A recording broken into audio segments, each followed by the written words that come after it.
Hello everyone! Welcome to Jury Draws. I'm Jury and I like to draw. This video has been a few months in the making. I'm currently enrolled in a grad program that includes very independent research but meets a few times a year, once in the fall and once in the spring, for something called study tours. Normally the professors request the tours be recorded in a book or other physical format, but I thought it would be fun to include you guys in it so that you can learn more about what's out there and what I've been up to. If you like this video, please remember to like and subscribe. Now on to the tours. My first ever study tour was in November of 2023, and this meetup was hosted in New York City. To start, we met with an artist and children's book writer, Melanie Hall. She is known for her Jewish holiday books for children and is currently a lecturer at the school teaching alongside Megan Halsey. Once we were all gathered, we entered for a tour of the Society of Illustrators. There, the tour guide gave very detailed explanations of different floors and what art or artists were included. At the topmost floor was the permanent collection. It was so exciting to see the difference between older illustrations made of oil stored alongside quick pencil sketches used for contemporary editorial works.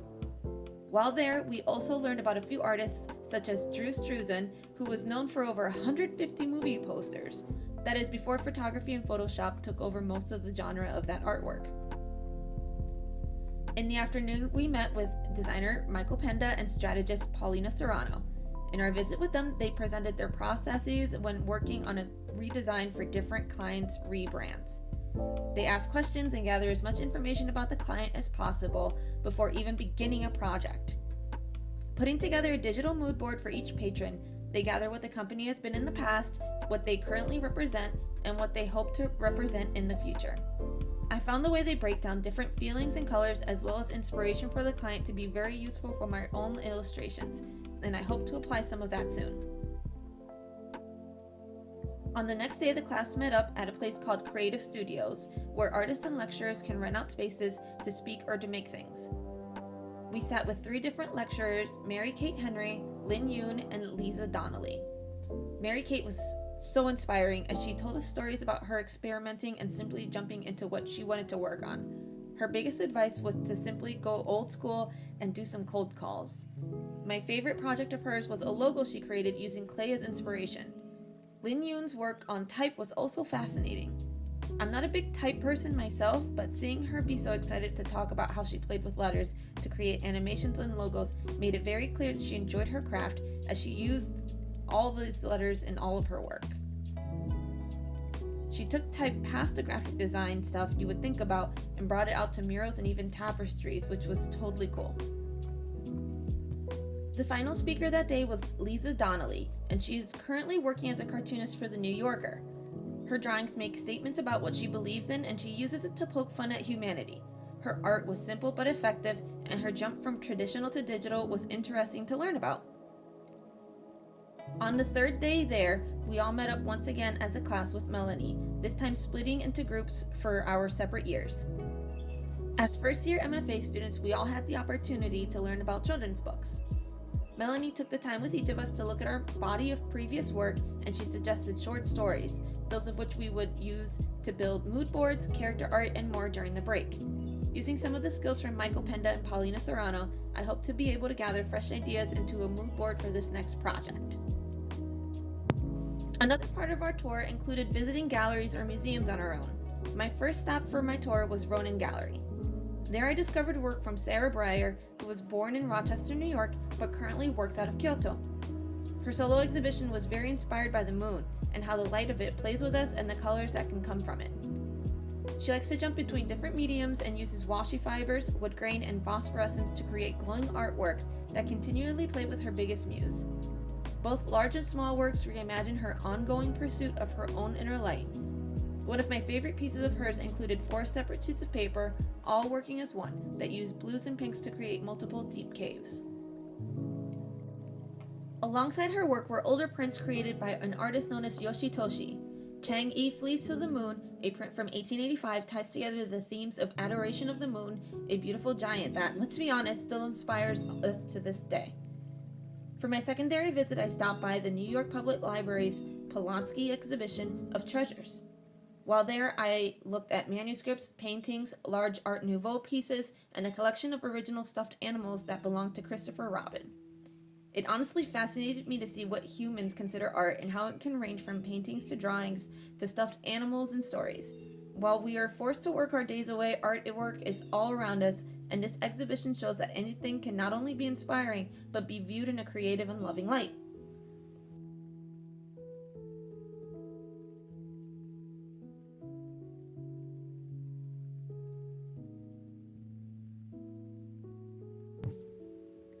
The spring tour held in April of 2024 was a special one, since it was set right in my backyard of Pennsylvania. The first day began just across the street from a place where I used to work.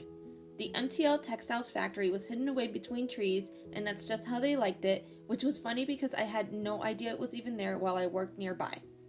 In this secret hideout, they design and create patterns for fabrics that can be bought proprietary, meaning someone can purchase the whole design and use it for whatever they want. That can be anything from pattern on your pillows to things like couches in a hotel lobby. They collaborate with a lot of companies and only have around 90 employees, which is absolutely amazing. The looms they use to create their artworks are 54 inches wide and cost around $300,000 to $400,000. The company works with various types of fabric, and their inspirations can be found worldwide since they are always looking to different cultures to inspire their research. Deep within the warehouses, they have old patterns saved from before the company even moved to America from France. Their archives were both long and tall, and a deep history was hidden within their shelves. Next for the day, we were to visit a personal friend and mentor of mine, Mark Schultz. Even though I had visited him previously, every time I see his art, I'm excited about art all over again. I loved listening to his processes, and he broke down how he plans his comics and even let me look through his sketchbooks and whips. Since I would love to be a comic book illustrator myself, seeing Mark's work in person and having him guide us from his sketching process to his finalized panels lit a fire beneath my feet. I always feel as I gain something new whenever I visit with Mark Schultz, and this time was no different. Since my thesis project is going to be my own graphic novel, it made me itchy to start. I should really go to his house whenever I'm feeling uninspired. Following Mark Schultz, we met up at Posture and Active in Scranton, PA, where we listened to Catherine Bondi and Joey Zarcone tell us about their graphic design business. I've known about Posture for a while, since Catherine was one of my graphic design professors in undergrad, funnily enough. She's very gifted and knows a lot about composition and marketing. Posture touches not only on website design and marketing, they've recently begun adding branding and animations into their list of skill sets as well. Again, graphic design is not a place of interest for myself, but I did enjoy learning of their animations that they began to add to their websites. Looking into how they worked on the rebranding brought back memories of the previous tour in the fall with designer Michael Penda and strategist Paulina Serrano. For the final visit of the day, it was Eric Bussart. His work is always a pleasure to see, showing his skills in mural creation. I drive by his pieces every day.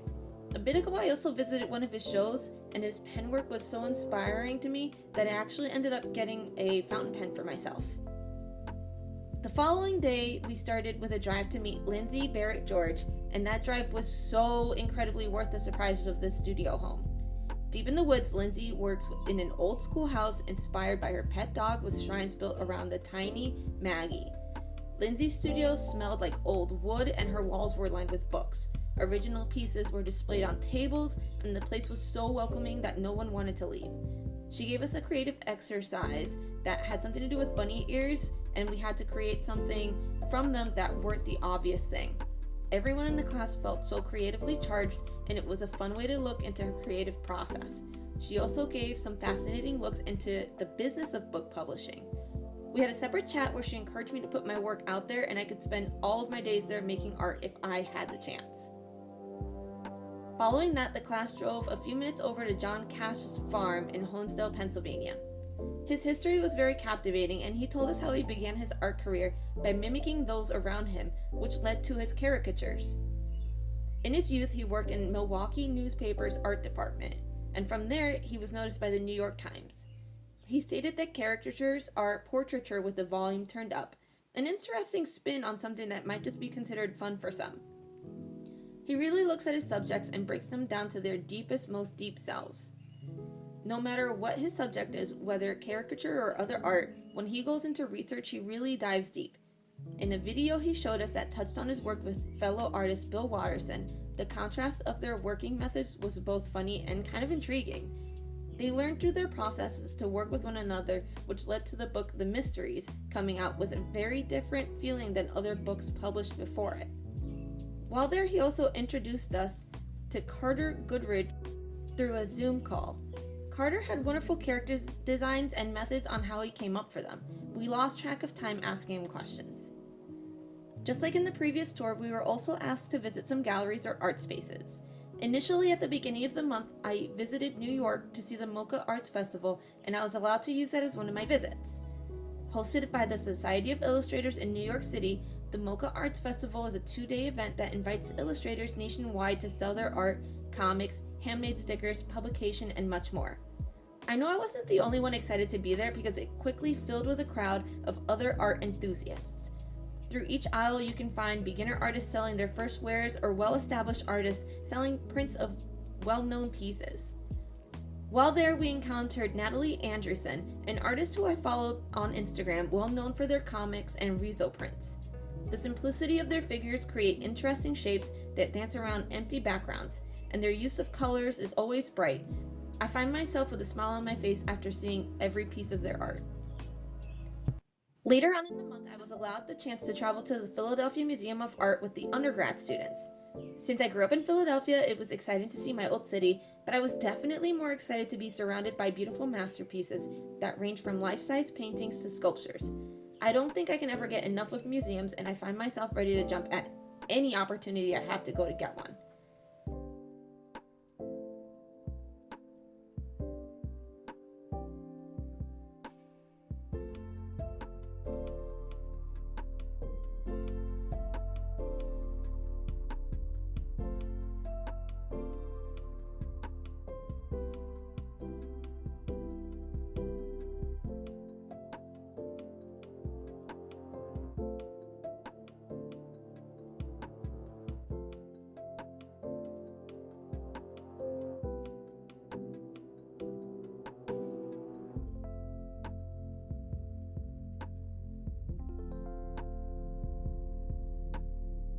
Overall, the study tours are a great way to be inspired, and I'm sure even after I graduate, I will plan study tours for myself.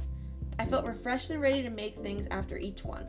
While I'm a big supporter of learning art in any way you can and not necessarily going to school for it, being surrounded by teachers ready to encourage and guide me is definitely something that keeps me going, and I cannot wait for the next study tour later this year. If you like this video, please remember to like and subscribe. I have more study tours on the way, and there will be much more videos like this one. Thanks again for watching, and I'll see you guys in the next one. Bye for now!